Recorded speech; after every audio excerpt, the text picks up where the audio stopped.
नमो राघवाय। बंधुओं, सुंदरकांड का पाठ किस तरह किया जाए, आज की चर्चा का यह विषय है। आजकल सुंदरकांड का पाठ जगह जगह पर किया तो बहुत जा रहा है, लेकिन थोड़ा मनमाने ढंग से।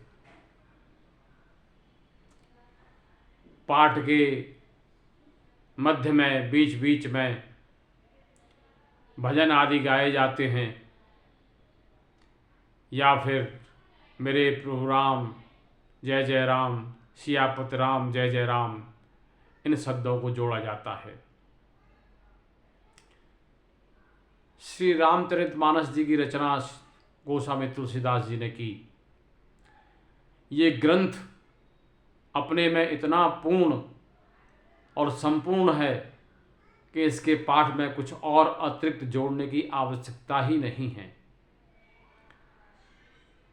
तो श्री सुंदरकांड का पाठ या तो सीधे सीधे ऐसे ही किया जाए पाठ के रूप में। हाँ, एक कार्य किया जा सकता है कि आप संपुट के साथ पाठ कर सकते हैं। अब संपुट क्या है ये थोड़ा सा समझ लीजिए। संपुट कोई भी एक चौपाई श्री रामचरितमानस जी से ही तुदीय वस्त गोविंदम तुभ्यमेव समर्पये, और कहीं से कुछ नहीं।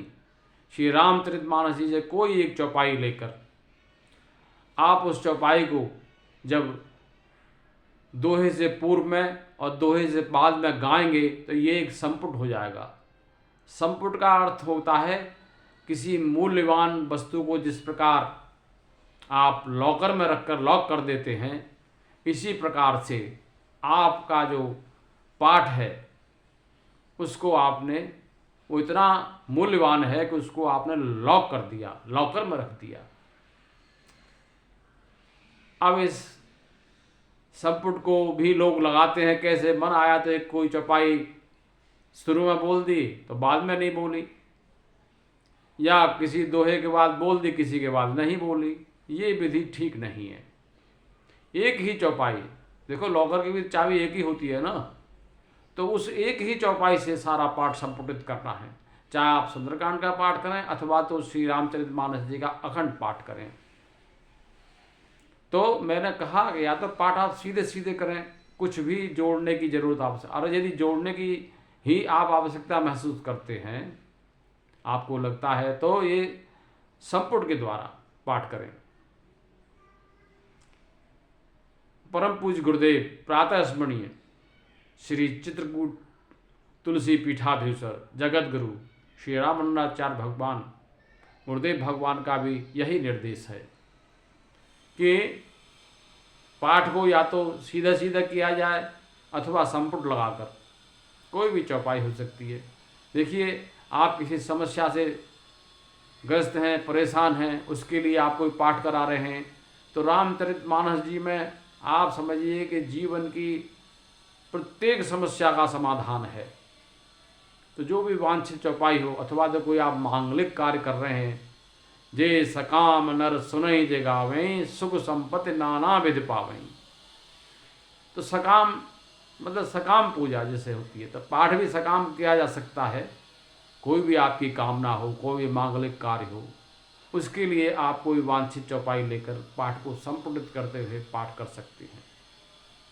ये परम पूज्य गुरुदेव का निर्देश है। यदि यद आचरित श्रेष्ठ तत्त एवितरो जन सयत प्रमाणम कुर्ते लोकस्तदनुवर्तते।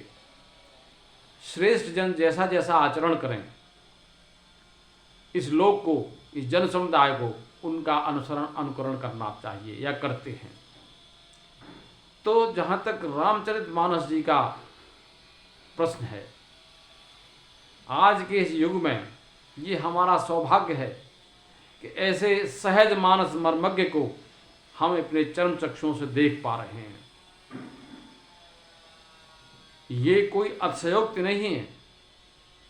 मैं अपने और वक्तव्यों में बता चुका हूँ कि स्वयं को मानस मर्मज्ञ मान लेना अथवा तो किसी और के द्वारा उपाधि दे देना, ये अलग बात है।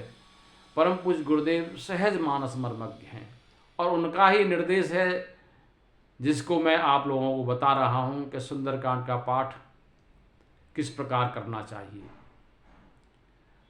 अब पाठ होता है जैसे कहीं और उसमें यही सब कुछ होता है, बीच बीच में भजन गाना या मेरे प्रभु राम श्या बलराम, अगर उनको ये कहा जाए भाई इस तरह से मत करिए, पाठ को इस विधि से करिए, तो वो सोचने लगते हैं अरे साहब ये आयोजन कहाँ से बड़े पंडित, और उनको अच्छा नहीं लगता, ठीक नहीं है।